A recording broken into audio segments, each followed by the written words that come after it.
Ruby একটা nightie পরে শোয়ার জন্য রেডি হয়ে বেডরুমে এসে দেখল তার বর রোহন ল্যাপটপে কী যেন করছে আর মিটমিট করে হাসছে।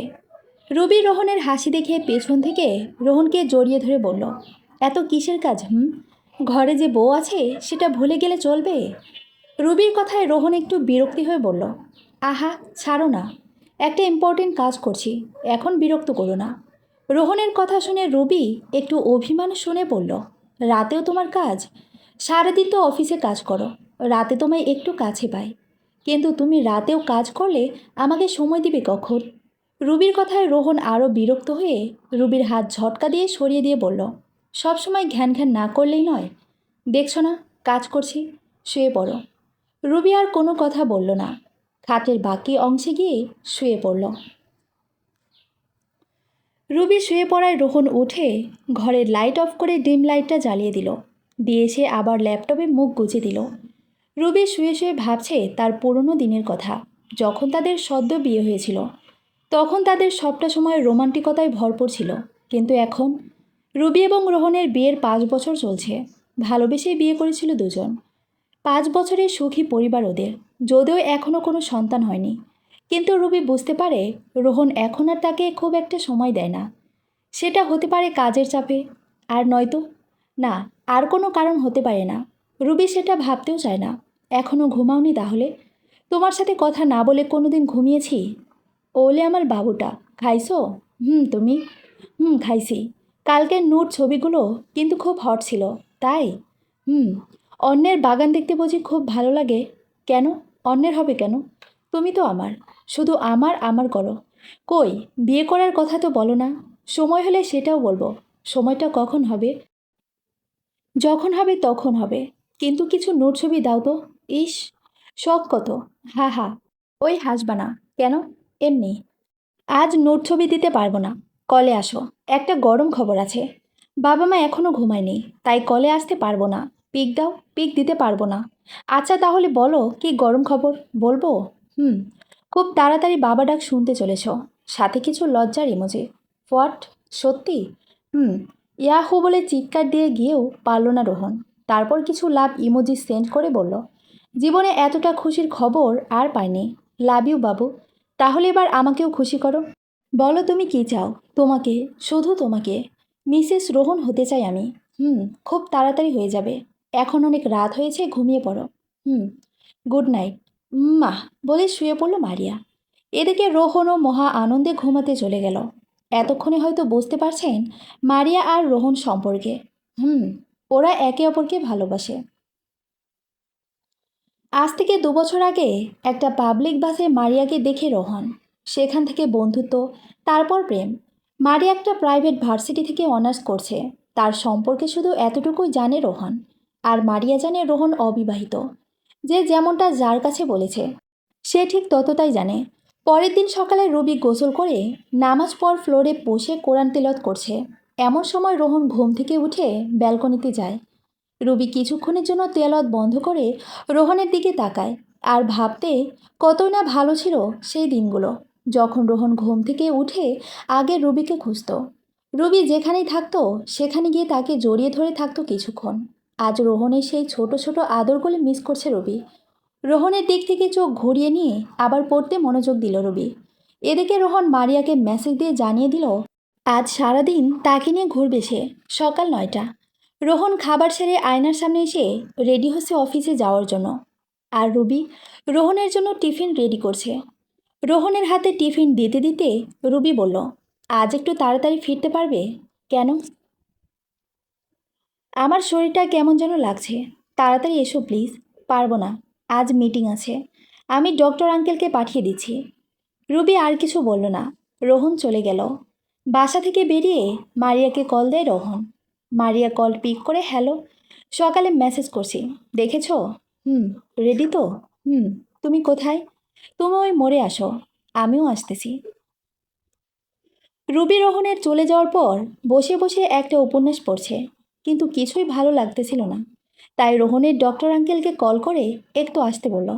রুবি এবং রোহন ঢাকায় থাকে। রোহনের বাবা মা রাজশাহীতে। একটু পর কলিং বেল বাজলে রুবির সাথে সাথে গিয়ে দরজা খুলে দিল। ডক্টর ভেতরে প্রবেশ করলো। তারপর ডক্টরকে সব খুলে বলল। রুবি রুবির কথা শুনে ডক্টর একটু মুচকি হাসি দিয়ে বলল, তুমি শুয়ে পড়ো, আমি একটু দেখি। রুবি শুয়ে পড়লে ডক্টর কিছুক্ষণ প্রেশার সহ আরও কিছু টেস্ট করে বলল, রোহন কোথায়? ডক্টরের জবাবে রুবি বলল, সে তো অফিসে। ও, খুশির খবরটা তাহলে ওর টাটকা শোনা হলো না। কেন আঙ্কেল, কি হয়েছে? তুমি মা হতে চলেছ মা। রোহনকে বলবে আমার চেম্বারে যেন মিষ্টির কার্টুন যায়। ডক্টর আঙ্কেলের কথায় রুবি একটু লজ্জা পেয়ে মুখ ঘুরিয়ে নিয়ে বলল, ঠিক আছে বলবো। হা হা, দেখো মেয়ের কাণ্ড, লজ্জার কি আছে? আমি তো তোমার বাবার মতো। আর একটা ইঞ্জেকশন দিয়েছি, এক্ষুনি উঠবে না, একটু রেস্ট নিয়ে তারপর উঠবে, কেমন? জি আঙ্কেল। তুমি আমাকে বিয়ে কবে করছো রোহন? কিছুদিন সময় দাও। কত সময় লাগবে? এসব সবার জানাজানি হবে তারপর। আরে না, চলো ফুচকা খাবে। হুম। তারপর রোহন মারিয়া ফুচকা নিয়ে পার্কের একটা কোণে গিয়ে বসলো। মারিয়া একটা ফুচকা মুখে দিতে দিতে বলল, 1 সপ্তাহ সময় দিলাম, এর মধ্যে সব ঠিক করে আমাকে তোমার ঘরে তুলবে, ওকে? ওকে। এবার খুশি? খুব। রোহন মনে মনে ভাবছে, রুবিকে আজকেই বলবো মারিয়ার কথা। ওকে বলবো আমি এখন তোমাকে নয়, মারিয়াকে ভালোবাসি, তাই তোমাকে আমার জীবন থেকে চলে যেতে হবে। বিকাল 5টা। রোহন মারিয়ার সাথে সারাদিন ঘুরে রুবিকে কিভাবে তাদের ডিভোর্সের কথা বলবে সেটার প্ল্যান করতে করতে বাসার দিকে রওনা হলো। এদিকে ডক্টর আঙ্কেলের কথা মতো রেস্ট নিতে গিয়ে কখন ঘুমিয়ে পড়ে নিজেও জানে না রুবি। বিকালে বিছানা থেকে উঠে রুবি প্রায় 4 থেকে 5 ঘন্টা শুয়ে থাকার কারণে মাথাটা একটু ভার লাগলেও সেদিকে খেয়াল নেই মেয়েটার। কারণ কারণ সে আজ জানতে পেরেছে সে মা হতে চলেছে। বিছানা থেকে উঠে আয়নার সামনে আসে রুবি। এসে বুকের ওপর থেকে আঁচলটা এক ঝটকায় ফেলে দেয় দিয়ে নিজেকে নিবিড়ভাবে পর্যবেক্ষণ করতে শুরু করে। নিজের মাঝে একটু পরিবর্তন লক্ষ্য করে রুবি। পেটের ওপর থাকা কাপড় সরিয়ে পেটে হাত বুলাতে থাকে রুবি।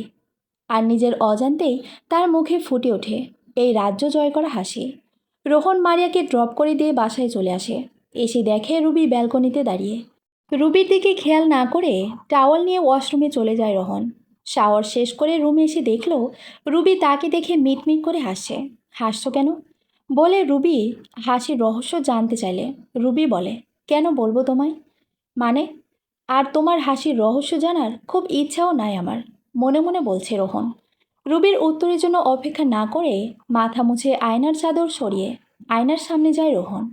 আয়নায় নিজেকে দেখতে গিয়ে একটা লেখা দেখতে পেল সে। তাতে আয়নার ওপর সুন্দর করে লেখা ছিল, I am pregnant, we gonna having a baby. লেখাটা দেখে মুহূর্তে থ বনে যায় রোহন। মাথা ঘুরতে থাকে। রুবির দিকে ফিরে চাইতেই রুবি লজ্জায় মুখ ঢেকে আবারও বলে, আমি কিছু বলবো না রোহন। রুবিকে দেখতে থাকে ভালোভাবে। রুবির মুখ ঢাকা তবুও না, এই দেখার মধ্যে কোনো ভালোবাসা নেই, আছে ছলনা, অবাক হওয়া। তবুও ভালোবাসার অভিনয় করে রোহন বলল, কবে জানতে পারছো? বললাম না আমি কিছু বলবো না। আহা বলো না, ডক্টর আঙ্কেল আসছিল। ও আচ্ছা, ভালো কথা। বলে আয়নার উপর লেখাগুলো মুছে দিয়ে নিকের চুল ঠিক করতে শুরু করলো।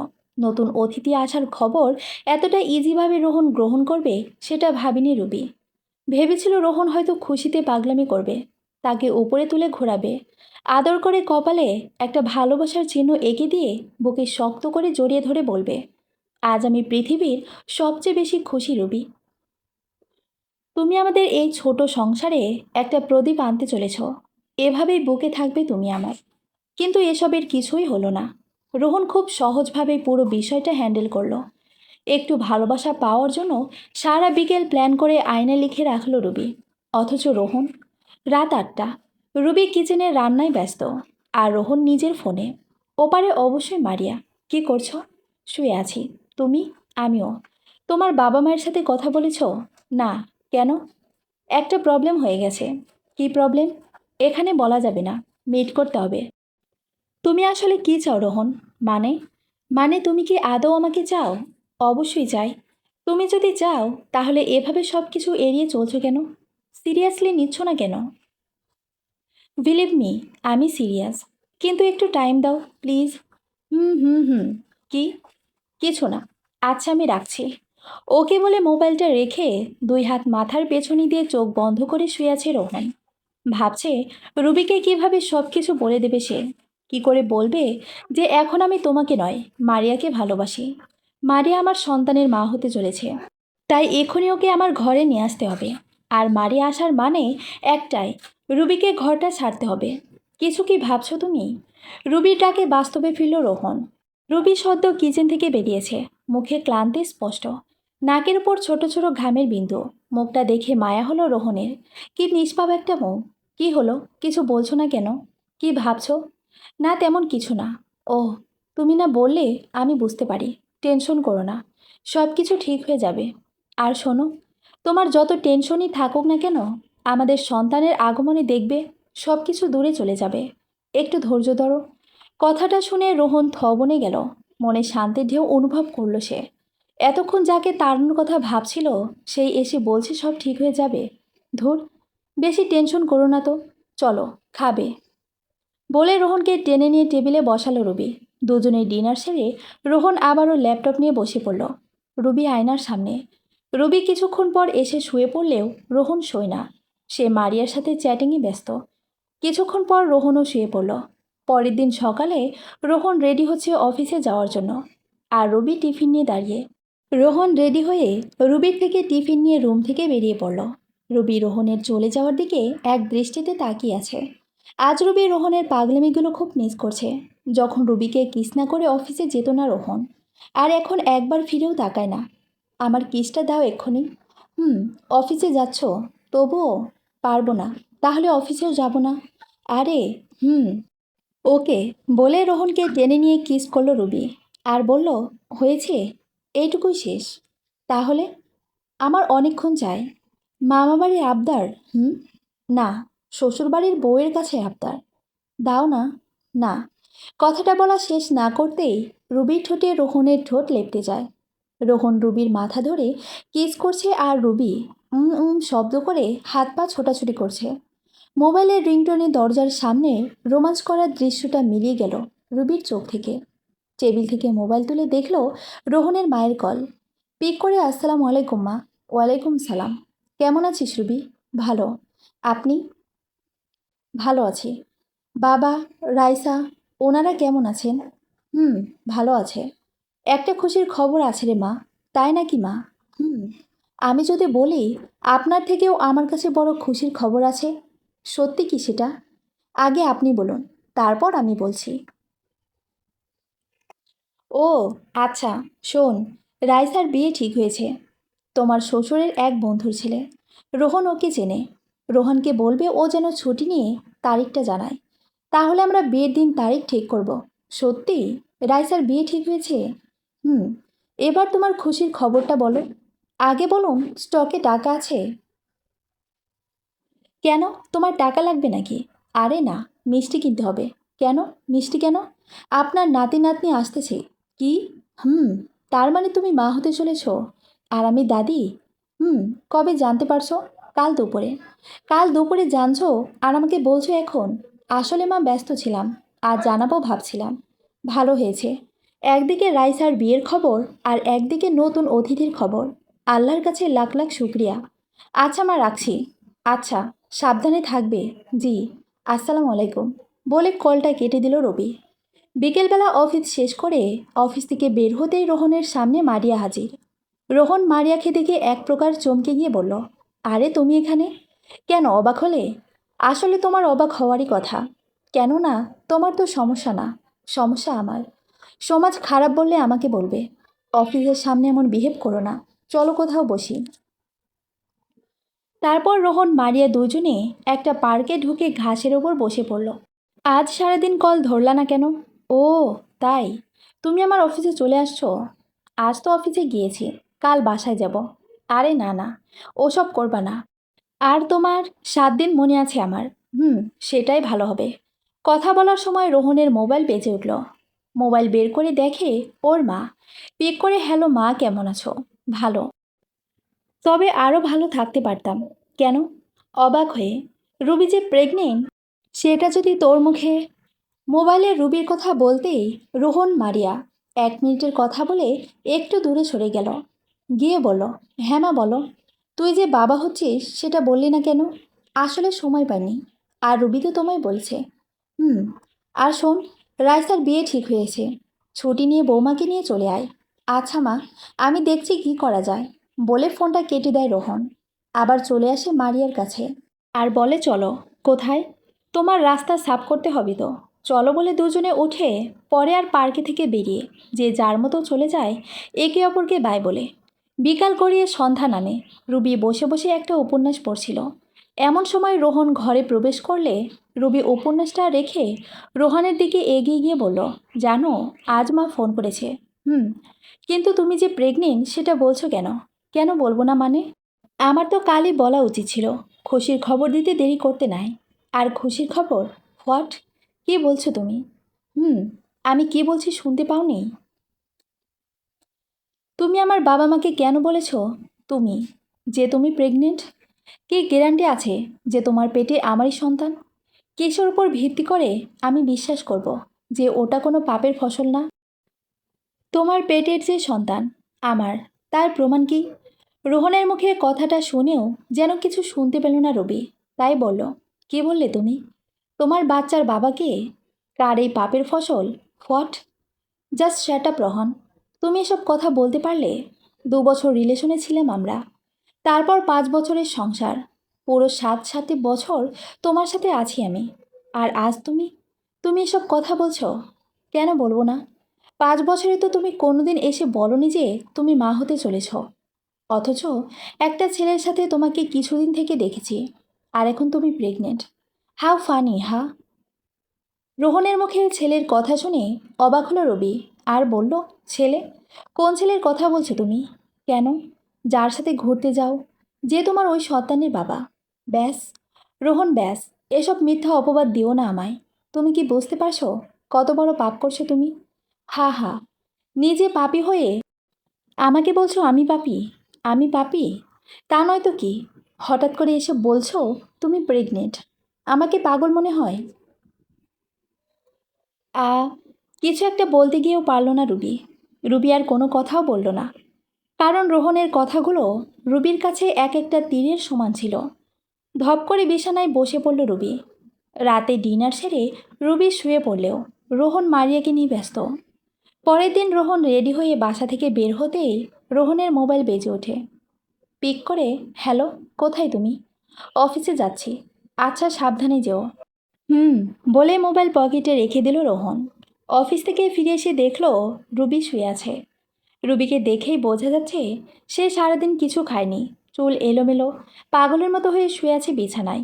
কিন্তু রোহন সেদিকে খেয়াল না করে ব্যাগটা টেবিলে রেখে টাওয়াল নিয়ে ওয়াশরুমে চলে যায়। রোহন ওয়াশরুমে চলে যাওয়ার পর রোহনের মোবাইলে একটা মেসেজ আছে। রুবির প্রায় কাছে মোবাইলটা রেখে ওয়াশরুমে গেছে রোহন। তাই ইচ্ছা না থাকা সত্ত্বেও রুবি মোবাইলটা হাতে নিল। পাওয়ার বাটনে চাপ দিতেই মেসেজটা ভেসে উঠল। নাম্বারটা কোনো মারিয়া নামে সেভ করা। তাড়াতাড়ি করে মেসেজটা ওপেন করলো রুবি। আর মেসেজটা ছিল, অফিস শেষ, যদি সময় হয় তো একটু দেখা করিও। কাজী অফিসে কথা বলে রাখবো। মেসেজটা দেখে রুবির মাথা ঘুরে গেল। হাতে বৃদ্ধাঙ্গুলটা মোবাইলের স্ক্রিনের ওপর থেকে নিচে নিয়ে আসতেই রোহন মারিয়ার আরও কিছু মেসেজ দেখতে পেল সে। এভাবে আরও অনেক মেসেজ দেখল রুবি। এমনি সারাদিন কিছু খায়নি। তার ওপর এসব দেখে প্রায় সেন্সলেস হওয়ার উপক্রম হলো মেয়েটার। কিন্তু কোনো রকমে নিজেকে সামলে নিয়ে বসে পড়ল খাটের ওপর। রোহন ওয়াশরুম থেকে বেরিয়ে এসে রুবির হাতে তার মোবাইল দেখে রেগে গিয়ে মোবাইলটা ঝটকা দিয়ে কেড়ে নিয়ে বলল, এত সাহস কোথা থেকে পাও আমার মোবাইল ধরার? রুবি অন্য কিছু না বলে সোজা প্রশ্ন করলো, মারিয়াকে? কেন? আমি বলছি বলো মারিয়াকে। সেটা তোমাকে বলার প্রয়োজন মনে করছি না। রোহনের কথা শেষ না হতেই রুবি বিছানা থেকে উঠে এসে রোহনের একদম সামনে এসে আবার বলল, মারিয়াকে বলো। ওই ছেলেটা তোমার যা হয় মারিয়াও আমার সেটাই। মানে? মানে কি বুঝো না? প্লিজ রোহন, এমনটা করো না। সত্যি কোনো ছেলে নেই আমার জীবনে। এ জীবনে একজনকেই ভালোবেসেছি, আর সেটা তুমি। তুমি ছাড়া কেউ নেই আমার। আমার সাথে এরকম করিও না। আমাদের অনাগত সন্তানের কথা একবার ভাবো। প্লিজ, ওই চুপ। ওই সন্তানের কথা আমায় বলবে না। ওটা পাপ। তুমিই পাপী। আমার ওসবের সাথে কোনো সম্পর্ক নেই। আর হ্যাঁ, পারলে লোকজন জানাজানি হওয়ার আগেই বাচ্চাটা নষ্ট করিও। টাকা লাগলে আমি দেব, বলে রুম থেকে বেরিয়ে গেল রোহন। রোহনের দিকে হাত বাড়িয়েও তাকে আটকাতে পারল না। রোহন চলে যাওয়ার পর রোহনের কথাগুলো রবির কানে বারবার বাজতে থাকে। তুমি পাপী, তোমার পেটে পাপের ফসল। রোহন আর মারিয়া একটা হোটেলে বসে আছে, দুজনেই চুপ।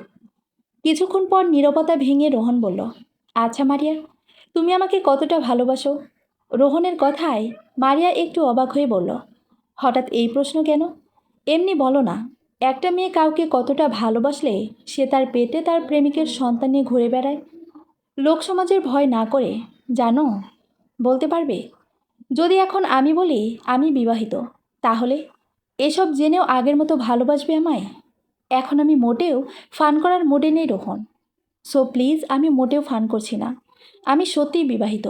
আমার ঘরে রুবি নামের একটা মেয়ে আছে, সেও অন্তঃসত্ত্বা।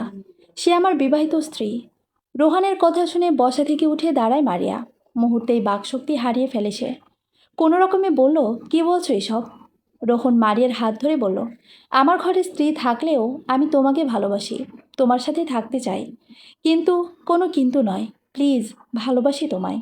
মারিয়া মনে মনে ভাবতে লাগলো, এখন রোহনকে রিজেক্ট করলে তার সমাজে মুখ দেখানো দায় হয়ে যাবে। তারপর নিজেই নিজেকে বলতে লাগলো, ভুল যখন হয়েছে তখন নিজের জন্য, নিজের সন্তানের জন্য হলেও এসব মেনে নিতে হবে। কারণ এখন মেনে নেওয়া ছাড়া কোনো উপায় নেই। কি হলো, কথা বলো। আমায় ফিরিয়ে দিও না মারিয়া, আমি তোমাকে ফিরিয়ে দেব না। কিন্তু তোমাকে একটা কাজ করতে হবে। বলো কী কাজ? তোমাকে তোমার স্ত্রীকে ডিভোর্স দিতে হবে, সাথে আমার সন্তানের প্রতিবন্ধীতেও সরাতে হবে, যেন ভবিষ্যতে আমার সন্তান ছাড়া অন্য কেউ তোমার সম্পত্তির ভাগিদার না হতে পারে। সেটা কীরকম? তুমি যে বললে তোমার স্ত্রী প্রেগনেন্ট, যেভাবেই হোক সেই সন্তানটাকে নষ্ট করতে হবে। কিভাবে? ওকে এসব বলবে, ও মানবে না। তাহলে অন্যভাবে করবে। প্রথমে ওর সাথে একটু নাটক করবে, কেয়ার করবে, তারপর সুযোগ বুঝে দুধের বা কোনো একটা কিছু পিল খাইয়ে দিবে। ও আচ্ছা, বুঝতে পেরে গেছি। হুম চলো কোথায়? কাজী অফিস। আজই? হুম ওকে। তারপর রোহন মারিয়া কাজী অফিসে গিয়ে তাদের বিয়েটা করে নিল। কাজী অফিস থেকে বেরিয়ে রোহন মারিয়াকে ড্রপ করে দিয়ে নিজের বাসায় আসে। এসে দেখে রুবি ঘুমিয়ে গেছে, তাই রুবিকে ডেকে তুলো রোহন। রুবি ঘুম থেকে উঠে দেখলো রোহন বসে আছে তার হাত ধরে। রুবি কিছু বলার আগে রোহন বলল, যাও, ওয়াশরুম থেকে মুখ ধুয়ে আসো। রোহনের হঠাৎ কেয়ারিংয়ে একটু খটকা লাগলো রুবির, কিন্তু পরে আবার ভাবলো হয়তো রোহন তার ভালোবাসাটা বুঝে গেছে, হয়তো সে তার সব ভুলগুলো বুঝে গেছে। তারপর আল্লাহকে ডেকে রুবি বলল, আল্লাহ, তুমি সত্যিই মহান। রুবি উঠে ওয়াশরুমে গিয়ে ফ্রেশ হয়ে আসলো। রোহন রুবির হাত ধরে বলল, সরি রুবি, তখন আসলে মাথা ঠিক ছিল না। আর ওই মারিয়া নামের মেয়েটা মাথায় উঠে বসেছিল, তাই কী করব কিছু বুঝতে পারিনি। বাসা থেকে বেরিয়ে নির্জন একটা জায়গায় বসে ভেবে দেখলাম, আসলে আমি যা করেছি তা ভুল ছিল। আমায় মাফ করে দাও প্লিজ। রুবি রোহনের কথার উত্তরে কিছু বলল না, শুধু রোহনকে শক্ত করে জড়িয়ে ধরল। আর এভাবেই রোহন 7 দিন অপেক্ষা করল সঠিক সুযোগে। 7 দিন পর একদিন সন্ধ্যায় রুবি বসে বসে মেম সাহেব বইটা পড়তেছিল। এমন সময় রোহন এসে 1 গ্লাস দুধ রুবিকে দিয়ে বলল, নাও, এটা খেয়ে নাও। রুবি একটা মুচকি হাসি দিয়ে রোহনের হাত থেকে গ্লাসটা নিয়ে দুধটুকু খেয়ে নিল। রুবিকে দুধ খাইয়ে রোহন রুবির হাত থেকে গ্লাসটা নিয়ে টেবিলে রেখে বলল, তুমি এখন শুয়ে পড়ো, আমি একটু ওই গলির দোকান থেকে একটু ঘুরে আসি। রোহনের কথা মতো রুবি শুয়ে পড়ল, আর রোহন দরজা বাইরে থেকে বন্ধ করে দিয়ে মারিয়ার কাছে চলে গেল। রুবি শুয়েও পড়ল। তার যেন কিছুই ভালো লাগছে না, মাথা ঘুরছে, সাথে একটু একটু পেট ব্যথা। প্রথমে এসবকে এমনি হয়তো হচ্ছে ভেবে চোখ বন্ধ করে ঘুমানোর চেষ্টা করে রুবি, কিন্তু পেট ব্যথা ধীরে ধীরে বাড়তে শুরু করলো। আর এক পর্যায়ে সহ্যের বাইরে চলে গেল মেয়েটার। বিছানায় পেট ব্যথায় গোড়াগড়ি দিতে শুরু করলো রুবি। বা হাত দিয়ে পেট চেপে ধরে ভাঁজ হয়ে টেবিল থেকে মোবাইলটা নিয়ে রোহনকে কল দিলে রোহনের মোবাইল সুইচ অফ বলে। কিন্তু বারবার ট্রাই করতে থাকে রুবি, ফলাফল একই। মোবাইলটা রেখে হঠাৎ পেট ব্যথার কারণ জানতে রোহন যে গ্লাসে করে দুধ নিয়ে আসছিল সেই গ্লাসটা হাতে নেয় রুবি। হাতে নিয়ে গ্লাসের তলায় পিলের কিছু গুঁড়া দেখতে পায় সে। এসব দেখে নিমিষেই চোখে জল চলে যায় মেয়েটার। গ্লাসটা ফোরে একটা আছাড় মেরে দরজায় গিয়ে জোরে জোরে আঘাত করতে থাকে সে। আর এর মাঝে রুবি বুঝতে পারে তার ব্লিডিং শুরু হয়ে গেছে। ধীরে ধীরে পা দুটো লাল হয়ে আসছে। এসব দেখে না বলে একটা চিৎকার দিয়ে সেন্সলেস হয়ে যায় রুবি। সেন্সে ফিরে সে নিজেকে আবিষ্কার করে কুমিল্লায়, তার বাবার বাসায়। চারদিকে তাকিয়ে দেখে তার বাবা মা, ছোট ভাই মুবিন বসে আছে। রুবি বিছানা থেকে উঠতে গিয়ে পেটের ব্যথার কারণে পারল না। রুবির উঠতে দেখে ওর মা বলল, উঠবি না, ডক্টর কিছুদিন উঠতে না করেছে। তারপর রুবি জানতে পারে তার কোনো প্রতিবেশী তার চিৎকার শুনে তাকে হসপিটালে নেয়, আর সেখানে থেকে কুমিল্লা। রোহন কোথায় বলে রুবি তার মাকে প্রশ্ন করলে রুবির মা বলল, ওর কথা এখন আর জানতে চেয়ে লাভ কি। রুবি তার মায়ের কথায় অবাক হলে বলে, কেন? এই নে তোর ডিভোর্স পেপার। একটা কাগজ রুবির দিকে এগিয়ে দিয়ে রোহন তাকে 3 দিন হলো ডিভোর্স দিয়েছে। ডিভোর্সের কথা শুনে রুবি কী বলবে না বলবে বুঝতে পারে না, শুধু তাকিয়ে থাকে কাগজটার দিকে। আর মনে মনে ভাবে, 7 বছরের ভালোবাসার দলিল এটা। কাউকে বুঝি খুব ভালোবাসলে এমনটাই হয়। কোনো কথা না বলে জানালা দিয়ে বাইরে তাকিয়ে থাকে রুবি। 8 বছর পর রুবি সকালে ঘুম থেকে উঠে ফজরের নামাজ পড়ে কোরআন তেলাওয়াত করলো। কিছুক্ষণ কোরআন তেলাওয়াত করার পর সকাল 7টা বাজলে তাড়াতাড়ি উঠে সকালের নাস্তা খেয়ে ব্যাগটা নিয়ে বেরিয়ে পড়ল। রুবি রাস্তা দিয়ে হাঁটার সময় কেউ একজন রুবি বলে ডাক দিল। কেউ পেছন থেকে ডাক দিলে পেছনে ঘুরে দাঁড়ায় রুবি। পিছনে ফিরে দেখে একটা লোক, মাথার চুলে হালকা পাক ধরেছে। দেখে চেনা চেনা লাগছে রুবির। রুবির রোহানের দিকে ফিরে তাকাতেই অবাক হয়ে যায় রোহান। চোখে কালো ফ্রেমের চশমা, চুলে পাক ধরেছে, কাঁধে একটা ব্যাগ। রোহন বলল, কেমন আছো রুবি? আমাকে চিনতে পারোনি? আমি রোহন। জি, আমি ভালো আছি। আর এখানে আসছেন? আমাকে বলবে না আমি কেমন আছি? আমার দেরি হয়ে যাচ্ছে, আমি আসি। বলেই ঘুরে চলে যেতেই রোহন রুবির হাত ধরে বলে, একটু দাঁড়াও না। কেন? এমনি বলে রোহন শুধু রুবিকে দেখেই যাচ্ছে। কি হলো, কিছু বললে বলো। আমার তাড়া আছে। কোথায় যাচ্ছ? সামনেই। আর শুনলাম মারিয়াকেও নাকি তালাক দিয়েছ। না, আমি দেইনি, সেই দিয়েছে। কেন? ভালোবাসা কমে গেছে হয়তো। ও আচ্ছা, আমি আসি। তোমার জন্য একটা জিনিস এনেছি। কি? নূপুর কেন? তোমার পছন্দ ছিল খুব। আমার তো তোমাকেও পছন্দ ছিল। তুমি অনেকটা বদলে গেছো। ধমকা ঝড়ের পর প্রকৃতি এমনিতেই বদলে যায়। রুবির কথায় মাথা নিচু করে রোহন।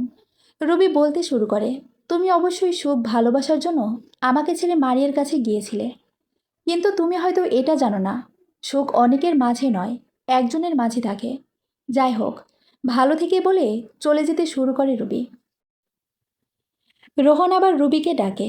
রুবি পিছন ফিরে বলল, কি? আমায় ভালোবাসো এখনও? রুবি চুপ। রোহন একটু এগিয়ে গিয়ে রুবির সামনে হাঁটু গেড়ে হাত জোর করে বলল, ফিরে আসতে পারবে না? কি করছো কী সব? উঠে পড়ো। আগে বলো ফিরে আসবে। রোহন আর রুবির কথা বলার মাঝে 3-4টা বাচ্চা এসে রুবির আঁচল টেনে বলল, ম্যাম, কে উনি? দেখে তো ফকির মনে হচ্ছে না, কিন্তু উনি ওভাবে কেন বসে হাত পেতে আছে? কেউ না, তোমরা যাও, আমি আসতেছি। রুবির কথায় বাচ্চাগুলো চলে গেল। তারপর রুবি রোহনকে বলল, দেখো রোহন, ভেঙে যাওয়া সেতু মেরামত করার চেষ্টা করে লাভ নাই, তাতে বৃথা সময় নষ্ট হবে। তোমার মনে আছে আমার পেটের বাচ্চাটা তোমার কাছে কতটা বোঝা হয়ে গিয়েছিল? কত ছলনা করে ওকে দুনিয়ার আলো দেখার আগেই ওর চোখ দুটো বন্ধ করে দিয়েছিলে। কথাটা বলতেই রুবি তার চোখের কোণে চলে আসা জলের ফোঁটা মুছে নিল রোহনকে লুকিয়ে। কিন্তু আল্লাহর কি মহিমা দেখো, আজ আমার কতগুলো বাচ্চা চলে যাওয়ার বাচ্চাগুলোর দিকে দেখিয়ে দিয়ে ওরা যখন আমাকে ম্যাম বলে ডাকে, আমি ম্যাম শব্দটা শুনি না, আমি শুনি মা। আর এর জন্য আমার পরিবারের ইচ্ছার বাইরে এই স্কুলটাই পড়াই আমি। আমি ওদের মাঝে আমার সেই সন্তানকে খুঁজে পাই। আর আমার সন্তানদের ছেড়ে আবার তোমার কাছে ফেরা সম্ভব না। তুমি তো 8 বছর পর আসছো। আমি চাইলে আরও 5 বছর আগে বিয়ে করতে পারতাম।